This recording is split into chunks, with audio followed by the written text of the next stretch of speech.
네, 여러분 안녕하세요. 노가당TV입니다. 자, 오늘부터는 올 한 해 2021년을 좀 마무리하는 영상을 연속적으로 좀 찍어보려고 합니다. 우선 12월에 건설회사는 과연 어떤 모습일지에 대한 부분도 함께 얘기를 좀 해보려고 하는데요. 자, 12월이라고 하면은 저희가 사실 가장 바쁜 한 해입니다. 저희가 1년 동안 지은 농사에 대해서 결과 보고서를 작성을 하고, 그와 더불어서 이제 내년에 우리가 과연 어떤 먹거리를 가지고 업무를 진행을 할지에 대한 계획도 잡는 기간이기도 합니다. 더불어서 뭐 지금이야 코로나 때문에 많이 없어졌지만 또 막년회라든가 송년회 같은 연말 모임 같은 것들도 다 모여 있죠. 뭐니 해도 가장 12월의 중요한 포인트 중에 하나는 저희가 이제 인사고가 발표 그리고 승진입니다. 보통 승진 같은 경우는 저희가 대부분의 건설회사는 12월 말에 납니다. 12월 24일 또는 30일 사이에 대부분 나요. 보통 크리스마스를 하루 앞두고 승진고가를 발표하는 이유 중에 하나는 이제 진급에서 떨어지신 분들이 좀 마음을 추스릴 수 있는 시간을 가지다고 하는 어떤 회사의 배려다라고 하는 부분들도 있는데요. 어쨌든 보통 12월 24일에서 늦어도 28일까지는 진급 발표가 납니다. 하지만 삼성 같은 경우는 이제 회계연도가 3월 1일이죠. 그렇기 때문에 이제 진급 발표가 2월 마지막 주에 난다라고 이해를 해주시면 돼요. 회사 자체 분위기가 되게 어수선합니다. 일단은 뭐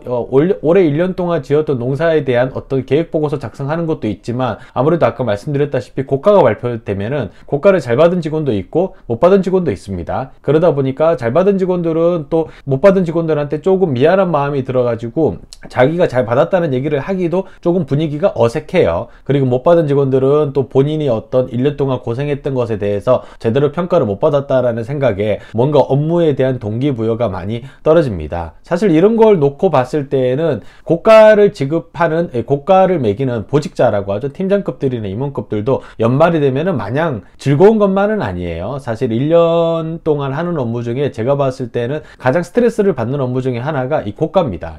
평가자들이 고가를 줄 때 모든 사람들에게 공평하게 잘 주는 게 사실상 가장 베스트 아니에요. 하지만 그것이 상대평가에서는 불가능하죠. 그렇다 보니까 어쩔 수 없이 하위 고가를 받아야 되는 인원이 발생을 하고, 그것 때문에 이 시기가 되면은 자연스럽게 팀 내의 분위기가 어수선해지고 서로가 견제하고 말수가 많이 줄어들 수밖에 없습니다. 자, 그리고 또 12월 달에 가장 핫 키워드 중에 하나가 조직 개편이죠. 조직 개편.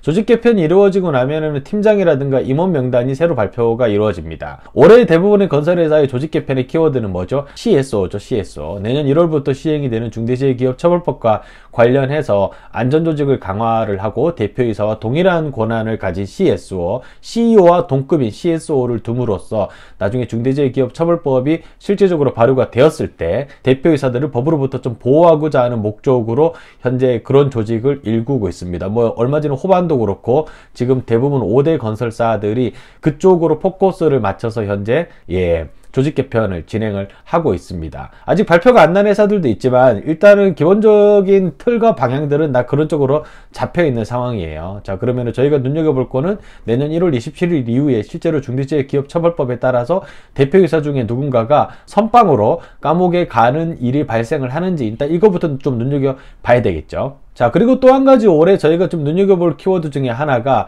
퇴사율입니다. 퇴사율. 사실 저희 이제 유튜브 채널을 구독하시는 많은 분들은 취준을 하시는 분들이기 때문에 어느 회사든 입사를 하게 된다라고 하면은 나는 절대 퇴사하지 않을 거야 라는 말씀을 하실 겁니다. 하지만 실제적으로 입사를 하신 분들 중에서 보통 10%에서 한 15%, 많게는 20% 정도는 1년에서 2년 안에 대부분 퇴사를 진행을 합니다. 사실 퇴사를 하는 후배들하고 많은 얘기를 해보면은 퇴사를 하는 이유는 다양합니다. 하지만 그 중에 가장 큰 비중을 차지하는 것이 결국은 사람이에요. 사람. 그러니까 나는 회사만 보고 입사를 했지만 회사에 입사를 해보니 내가 회사 생활을 하는데 가장 큰 부분을 차지하는 것이 결국은 사람이더라. 그리고 어떤 특정 몇 명의 사람 때문에 내가 이 회사에서 일을 하는 것이 즐겁지가 않다. 그래서 결국은 다른 회사를 찾게 되고 중고 신입으로 다시 신입 지원을 하거나 아니면은 다시 학교로 돌아가서 공부를 좀 더 한다거나, 저도 가끔 몇몇 후배들이 이제 퇴사 결심을 하기 전에 이제 뭐 개인적으로 만나서 면담을 좀 진행을 해보면은 사실 제가 얘기를 들어보아도 이렇게 회사를 다닐 바에는 차라리 퇴사를 하고 다른 쪽으로 방향을 쳐다보는 것이 더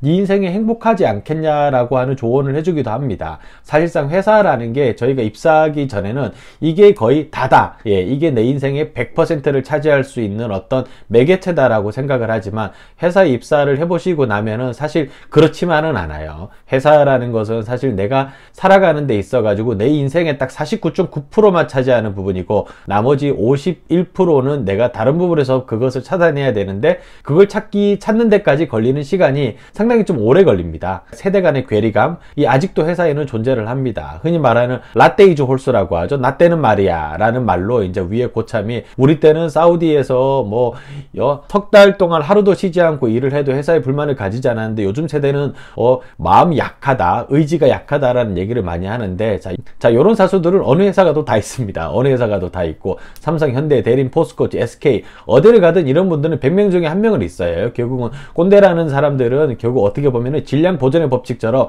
항상 일정 비율 존재를 하도록 되어 있습니다. 그래서 만약에 나중에 회사로 입사를 하시게 되더라도 본인이 이런 상황에 대해 가지고 너무 크게 안 받아들이셨으면 좋겠어요. 예, 회사라는 거는 결국 아까 말씀드렸다시피 내 인생의 49.9%입니다. 그렇기 때문에 나머지 51%를 찾는 노력을 하는 게 오히려 더 낫지 않을까. 사람에 따라서 겪는 어떤 환경이라든가 컨디션 상황이 틀리기 때문에 거기에 맞춰서 다 개인적으로 극복하기 위한 방안을 찾으셔야 되겠죠. 자, 어쨌든 올해도 역시나 신입사원들이나 1, 2년 차의 퇴직률이 높았다. 이런 것이 어떤 건설회사의 트렌드다라고 말씀을 드릴 수가 있을 것 같습니다. 자, 오늘 간단하게 2021년에 대해서 리뷰를 조금 해봤어요. 뭐 사실 건설회사의 리뷰라기보다는 제 주변에서 일어나고 있는 업무라든가 상황에 대해서 리뷰를 한 것인데, 자, 다음 영상에서도 제가 추가적으로 조금 더 리뷰할 수 있는 상황이 있으면 함께 공유를 드리도록 하겠습니다. 날씨가 좀 다시 따뜻해졌어요. 대신에 코로나 확진자는 늘었고 여러분들 건강 조심하시기 바랍니다.